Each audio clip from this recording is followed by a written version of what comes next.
and thanks so much for joining us today. I'm Carol Jenkins. The program is Black America, and today we get to join in the celebration of the famed Apollo Theater in Harlem, turning 85 years old. With us today, Kamilah Forbes, the executive producer at the famed theater. She is an actor and a director as well. And thank you so much, Kamilah, for being here. Fantastic. Thank you. I've known the Apollo my entire life, and now I understand that because of its great success, thank you for your hard work and good work, it now has a brand new name. Yes, so we are with the expansion of the new spaces, and we'll be rolling out new nomenclature around the Apollo Performing Arts Center. I love it. Yeah. Performing Arts Center. Right. So remember that, kids. All those people who just, let's go to the Apollo, period. Yeah. You know, it's now the Performing Arts Center, and you talk about it expanding because you're taking over the Victoria Theater. Absolutely. The Victoria Theater on 125th Street will now be part of the Apollo Performing Arts Center, and there are two spaces in that theater, a 99-seat, which will be a 99-seat and a 199-seat, as well as our office spaces. And a part of that expansion at the Victoria will be also sharing with three other cultural partners, which is Classical Theater of Harlem, Jazzmobile, and Harlem Arts Alliance. Oh, wonderful. It sounds like just the perfect Absolutely, thing. absolutely. It's a Harlem cultural corridor, you know? Right, and we're really, and it always has been 125th Street, but this is now an opportunity for us to build, expand, and grow. Right, well, that is tremendous. So 85 years old. That's right. You've got a clip that I love watching because Great. you get the 85 years in, what, 2 minutes? let's take a look at that now. We'll talk about it on the other side. Fantastic.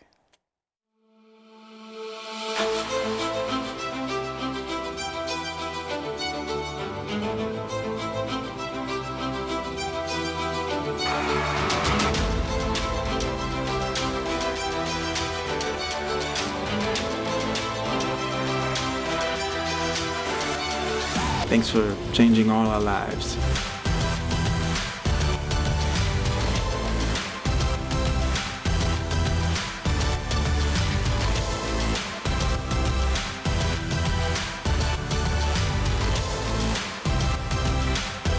First time ever, Oprah at the famed Apollo Theater.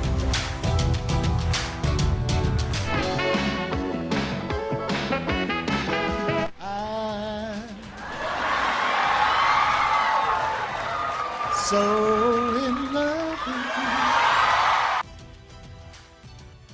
I didn't know you even got Barack Obama to sing. That's right. At the Apollo, and Michelle was there, Oprah, all the big time folks. Yeah. So, Yeah. you know, I was watching the Grammys, which is not something that I often do, but now what I have to do is put that closed caption on so I can understand the lyrics, right? Because I can't, you know, catch. It's so fabulous. Yeah. But you tweeted that while you were watching the Grammys that you had Whitney Houston on the stage. Talk to us a little bit about that. So, I mean, there's so many people that have come through the Apollo stage. But yes, Whitney Houston did perform at the Apollo. She also shot The Greatest Love of All video at the Apollo Theater. So you'll see the backstage shots of her before she walks onto stage. That was all at the Apollo.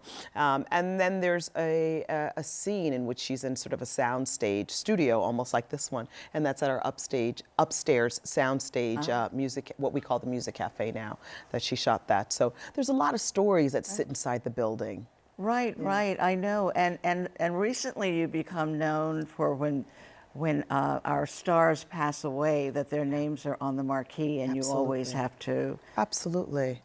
Well, you know, I think, you know, that's something we're very conscious of also, that, you know, I think when the community is looking for a place of remembrance and of mourn of not only our leaders, but also our cultural leaders in the community, the Apollo has naturally been that organic gathering place. When James Brown passed, Godfather of Soul, and, you know, he requested that his viewing take place at the Apollo. And that's ultimately what happened. Right. Naturally, when Michael Jackson passed, I also. know. I was there with my kids. We all came to the Apollo, stood Hundreds outside. of people. Right. So, for us, we understand that that's the place that the building holds as well. So how do we make sure to make space for those kinds of gatherings, in addition to the programming that happens on stage that's just as important? Right. And I was telling you in the green room that, which isn't green, of course, but like any other green room. Right. But I was telling you that I just got an invitation to come have dinner on the stage of the Apollo Theater for a nonprofit holding an event. Yeah. And I say, how do you say no to that? I You know. can't. It's So- such a unique experience. I know. So you're opening your doors to organizations who want to hold their events. Absolutely. Yeah. Yeah, absolutely. I mean, we regularly have other organizations who rent the building and who rent the theater for other events or performances, and we welcome that at the Apollo. Right, great. So we always have our guests start by placing themselves in Black America. How would you do that? Sure. Placing myself in Black America. Wow, that's such a big question. That's such a big question. Because I think, where am I placed? I mean, I think about my beginnings as though I'm a first-generation American. My parents are from the Caribbean, and Jamaica. and from Jamaica, Yes. exactly. Yeah. And then growing up in Chicago, which is such a unique, I think, experience, particularly in Black America, because when you talk about migration, my parents migrated from Jamaica, but in Chicago you have such a heavy Southern influence because of the Great Migration that happened there, and the pride of the culture and of the history in Chicago, I think is definitely shaped who I am today. Right, and now that you are running the Apollo and that you are an actor, a director, and all of that, who are the influences that shape that? So primarily for me, I think it's from the Apollo Theater. I think about there are a lot of I think about Percy Sutton. I think about his vision for the Apollo. For all of Harlem, for the city, for Black people in New York City. Percy Sutton, a great leader for those who may not remember him. Absolutely. I think about leaders like Ellis Hazlip. Ellis Soul. Mr. Soul. Right. I think about, which we'll be screening his documentary actually. Oh, great, as a part of our programming at the end of February. Excellent. But I also think about folks like Finette Carroll. One of the first Black women directors in the commercial theater world. I think about leaders who are contemporary who influence me now. I think about our CEO and president, Janelle Procope. Oh, I just saw her. Yeah, fantastic. Fantastic. Yeah. Because, there's very few performing arts centers of our size being led by Black women. And our CEO and president, it's a great thing. And it's something that fills me with pride. Well, she's terrific, and I knew her mom. So that, I do want to ask you about the events that are coming up at the Apollo, because you've got Nikki Giovanni, who's an all-time favorite of mine. What is this? It's like a 5-day... So this is a 5-day festival, global festival, called the WOW Festival, the Women of the World Festival. And it's one of our 2 international global festivals that we do. And we do the WOW Festival every other year. But the WOW Festival celebrates women's voices through art and through activism. And what a great time to celebrate, I think, the power of women, the collective power of women, and our voices. And so it's a 5-day experience of conversations. A one-on-one conversation with Angela Davis. Which I think is quite topical now, just given the global influence and talking about global issues that women face, not just on our state side, but globally. And Nikki Giovanni, Dr. Janetta Cole will also be speaking. We'll have performances by Alice Smith and Liv Warfield, as well as a comedy showcase featuring some of New York's top best women comics. So it's going to be it's always a unique, I think, gathering. And it serves as sort of a gathering place, but also a place of convening. Sure. And now you have the Young Producers Club, which we're very interested in. Tell us about that. Absolutely. So the Young Producers Club is actually really unique outside of our education program. And they are graduates, basically, of our Apollo Theater Academy, in which we train young people from between the ages of 13 to 19 how to produce, design, become the next producers, designers behind the scenes. But what's interesting about the Young Producers Club is that these are folks who are now a bit more seasoned and are now producing their own events. And they will be producing their own main stage event as a part of the WOW Festival. And they're producing an event that's a panel that speaks to colorism. And colorism within our community, within our global community, and which is a very big issue. Right, right. Now, and as we were talking about your background, you went to Howard University. I did. And you had a couple of interesting classmates there. Sure. Yeah, we had some interesting folks at Howard. I think there's always interesting folks at Howard. Always, so many people can talk about Howard. But yeah, there was definitely some interesting folks who were my classmate and folks who we've been able to collaborate with. Yes. Both of those guys are my classmates, Ta-Nehisi Coates and Chadwick Boseman. Right. Boseman, absolutely. Right. Well, you produced an event. That's right. Reading from his book. That's absolutely right. So his book, Between the World and Me, we were able to commission and also produce a theatrical event that highlighted, that really brought the book to life.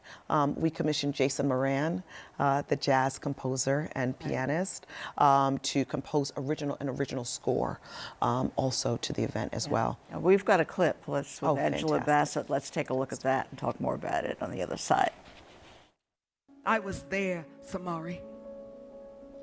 I was all anger. I was where Eric Garner must have been in his last moments. This stops today, he said, and was killed. The cosmic injustice, all the weight, the burden, the extra burden of your country telling you the dream is just, noble, real, and you're crazy for smelling the sulfur. It is truly horrible to understand yourself as the essential below of your country. Yeah, and I loved I listened to his book. He did the audio version of that, and to me it was very, very important to hear it in his own voice, and the mounting of this with various actors reading, was important. But you're an actor. Well, not much anymore. Primarily just a producer and director. Right, Yeah, right. But yeah. you are on stage. Not much. Yeah. But I'm directing. Right. For sure. Right. And I mean, that was a piece in which I conceived and directed for the Apollo. And now the Lynn Nottage play. And the Lynn Nottage play, absolutely. That's coming up. And, Absolutely. All right, and we have a clip of you talking about what we hope cooked to up. To that. Let's listen to that. There's no better way to bring in the new year than working on Lynn Nottage work. And this work in particular, because I think it's more relevant than ever. I'm fascinated by the time period, because it's a time period where I think we don't really know a lot about African Americans in Hollywood in the 30s. We don't hear a lot about that.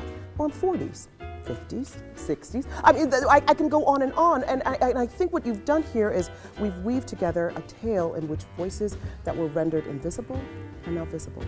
So thank you, Lynn. Thank you to this amazing creative team. I know this is going to be an incredible journey, an incredible ride, so put on your seatbelt because we're going to go for it and find the truth in every moment.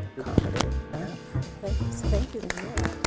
Great, that's great. Are you sure you don't want to act that? No. You're like I've given that up. totally done with that. So what? I am. So making that transition for you from being an actor to directing and yeah. producing, and well, if you're working with somebody like Lynn Nottage, too, who's the most fabulous. Oh, yeah. I mean, it was amazing working with her and being able to kind of direct her words to life, and her ideas and complex ideas about basically Black America and Black America and its relationship to media. That's the question that Vera Stark is really investigating. And I find that really fascinating. Right, right. Very And fascinating. as you say, you know, we've not explored that We haven't. very deeply. And more importantly, you know, I think, and where the play touches on is Black Americans in Hollywood, in pre-code Hollywood. So we're talking about the 1930s, before the code was instituted, where you saw a lot more liberal ideas in film.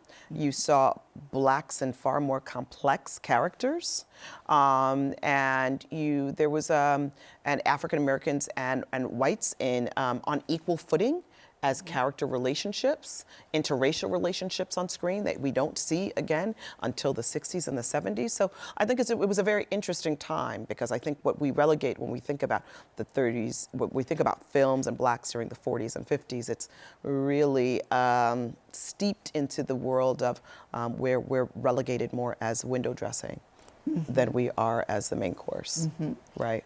Right, and Stella Mars runs until March 13th, I believe? Yeah, that's right. I believe it's the 10th. The 10th? Okay. Oh, we don't want to send people there on Yeah, the 13th. unless we get extended.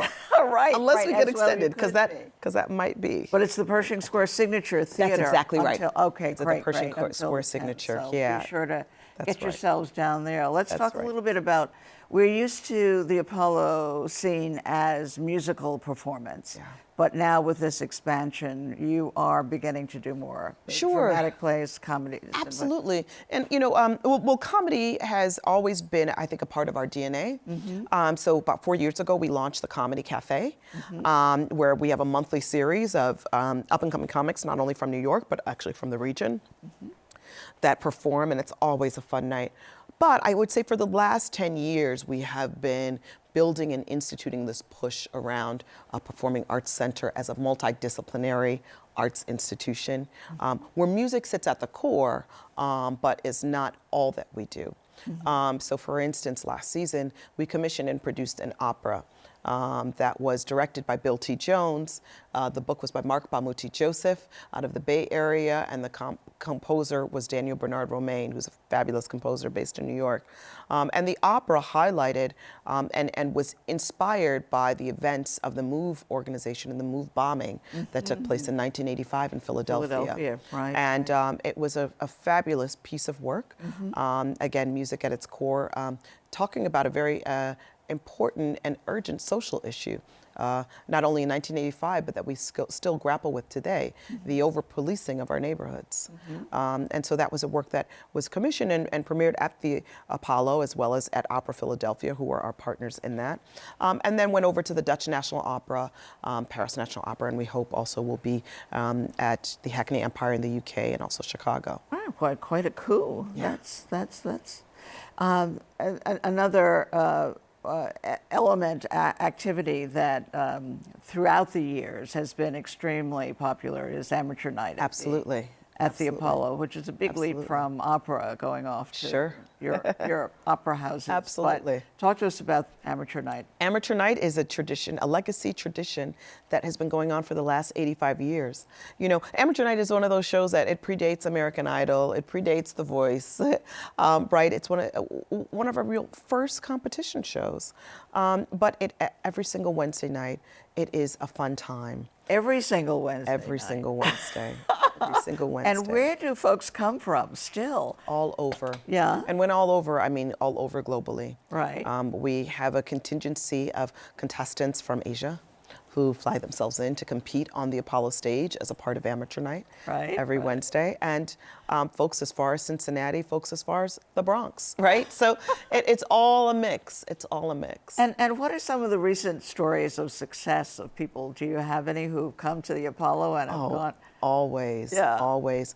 I mean, we have folks like our Matthew Whitaker, who's a young pianist who performed at Apollo Amateur Night and then went on to our television show, Showtime at the Apollo, and won that. But he now has a recording contract and he's a Yamaha artist and he's quite fantastic, as well as our young man, Christian Gordino, who was not only performed on Amateur Night, but also went on to The Voice. or no, I believe, no, actually it was America's Got Talent, sorry. America's Got Talent, But a lot of our young performers have gone on from amateur night to a lot of these other televised competition shows to great success. So, but you have a special for the anniversary, right? For people who want to come to amateur night? Absolutely. Our special for the anniversary, since it's our 85th anniversary, we're offering $8.50 tickets. So this is that's being subsidized by one of our sponsors, Coke. But it's exciting opportunity. So if you haven't been to amateur night, now's your chance to come and check it out. So talk to us about Harlem, what it is now, and what the Apollo is helping to change there now. Where do you see it? Obviously, culturally, this is powerful, you know, for you to be strengthening and spreading out. But what is Harlem like now? I look at Harlem and as what Harlem has been as being, you know, capital of Black cultural America. And I think that although the community, as many urban communities, are changing just due to urban waves and economic waves, what's important is that the cultural institutions in Harlem remain focused and even more focused on our mission and on our vision of upholding and pushing forward African American cultural, not only our legacy, but cultural innovation. And so I think about that for the Apollo, but also the other cultural institutions, the Studio Museum, Harlem Stage. The Schomburg. The Schomburg, exactly, right. National Black Theater. We are all organizations in Harlem that have been for 50 years and plus, you know, pushing forward this legacy. And although our communities may be changing, it's important that we don't. Right. And the communities, the housing, the residents changing. But what about the audiences for things? Is that changing as well? Sure. I mean, I think that, you know, we see that change because of it's New York City. And I think it's important that our audiences reflect the demographic of New York. I quite, as a matter of fact, I think of that for all New York theaters and for all New York performing arts centers. But I also think what's important for us as cultural institutions that you know, our mission focus is around the uplifting and upholding of African American culture and its excellence. Well, you know, we always ask our guests too, in addition to placing yourself in Black America, to finish the statement, the power, the strength of Black America is. How would you define that? The power, the strength of Black America is within us all. Elaborate for us. Oh, you want like a whole thing? Yeah. Oh, see, like I'm trying to give you poetry here. Well, no. That's right, and you're the poetry jam. Okay. Let's think. We should say that the poetry jam that you produced won. Oh, the Deaf Poetry Jam. Yeah, Deaf Poetry Jam won on a Peabody. HBO. That's right. That's right. And all. Yeah. The power, the strength of Black America is not only within us all, but I also think it is our responsibility to celebrate. It's our responsibility to claim. It's our responsibility to consistently push forward. And it's our responsibility, when I say claim, I also mean unapologetically claim our power, unapologetically claim our strength, and unapologetically claim our place of crafting American culture. Yeah, that seems to get lost a lot. You know, you have to remind people. Well, one of our taglines, I think, of the Apollo is the soul of American culture. And when I think about, you know, the influence of Black American culture, not only on defining of American culture, jazz, blues, hip hop, but also defining global culture. And we can't forget that and not claim that. I think it's our pattern and our, I think, beauty as innovators to innovate and to be in constant evolution culturally and to be in constant evolution in constant innovation, right? But we can't forget to claim that we created it, we made it. It's ours. We're so glad you're at the Apollo running things over there with Janelle. What about personally, next steps after Well, we are directing? we are excited about our next season at the Apollo, which we'll be announcing very soon, because it will. The next few years are going to be quite exciting because we'll be expanding into our new spaces. So, Oh, any hints? some exciting things. Oh, great, great, I'll say great. some Well, we very can't- exciting things. So keep your eye on us. We definitely will. Yes. I do have one other hint. Yes. Yeah. Not a hint for the upcoming season, but Yeah. we have a fascinating piece at the end of our season called Twisted Melodies that tells the life and time of Donny Hathaway. Donny Hathaway at the end of May, the beginning of June. Well, you guys are doing such fantastic work. That's right. Right. Well, and the way to find out is to go to your website. Go to our website, apollotheater.org. They made it easy, apollotheater.org, but soon you'll have to change it, apolloperformingartscenter.org. I know. Kamilah Forbes, thank you so much you for so being much. with us today. Thank you so much. And do go to the website, and thanks to you all out there for joining us. I'm Carol Jenkins. The program is Black America, and we'll see you the next time.